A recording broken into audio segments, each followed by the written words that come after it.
apa yang sebenarnya saya menitik beratkan pada 3 soal itu. Anda menjawab 3 soal, tidak serta-merta Anda sekedar membubuhkan tulisan-tulisan untuk menjawab atau memenuhi atas pertanyaan itu.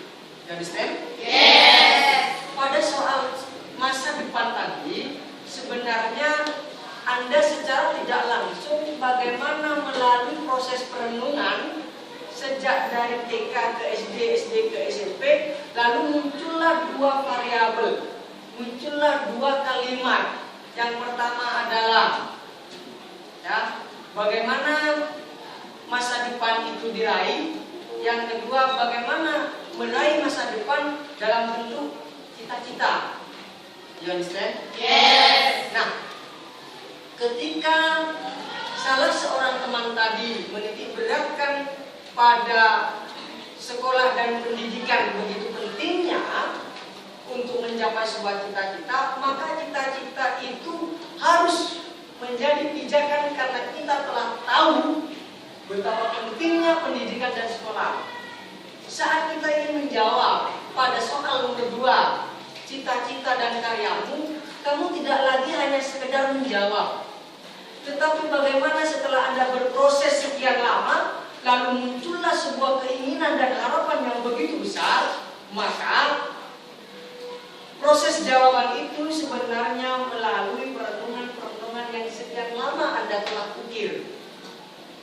Saat Anda telah memulai ingin jadi A, maka ada usaha, ada upaya bagaimana cita-cita yang Anda tuliskan di selembar kertas ini 30 tahun yang akan datang menjadi sebuah kenyataan yang jelas, menjadi sebuah kenyataan yang real, bahwa saya 30 tahun yang lalu telah menuliskan dalam buku ini, dan hari ini terbukti tulisan ini menjadi kenyataan. Paham maksud saya? Paham. Oke. 30 tahun yang akan datang, Anda telah berumur 45 tahun, di mana Indonesia sudah berumur 100 tahun. Artinya apa hubungan dengan soal yang tadi? Paling tidak, di saat Indonesia umur 100 tahun, Anda umur 45 tahun, maka Anda bagian dari bangsa. Ingat, Anda bagian dari Indonesia. Mau dibawa kemana bangsa Indonesia? Sekarang tergantung bagaimana cara melukis masa depan Indonesia di wajah-wajah pelajar hari ini. Sebenarnya saya mengarahkan ke sana. Indonesia yang akan datang saat berumur 100 tahun tergantung bagaimana pola pendidikan, pola sekolah yang telah diajarkan di kelas-kelas. Kalau Anda menitik beratkan pada pengetahuan saja, sikap tidak ada, maka wajah Indonesia seperti halnya atau minimal sama dengan wajah saat Anda berada di bangku sekolah. Maka cita-cita itu begitu pentingnya. Maka sekolah berkelanjutan itu sangat penting.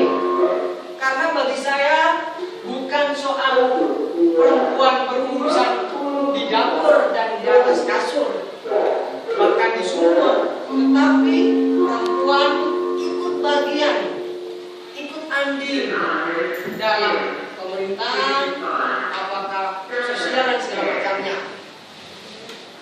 Maka hal yang terpenting sebenarnya dari memahami sekolah dan pendidikan itu sebenarnya bukan soal urusan nilai, bukan soal urusan ijazah, tetapi bagaimana menumbuh kembangkan sikap yang pertama, yang kedua knowledge, kemampuan, yang ketiga gabungan dari sikap dan kemampuan ini lalu terbentuklah masa depan yang suatu saat Indonesia akan bangga punya anak-anak bangsa seperti kalian.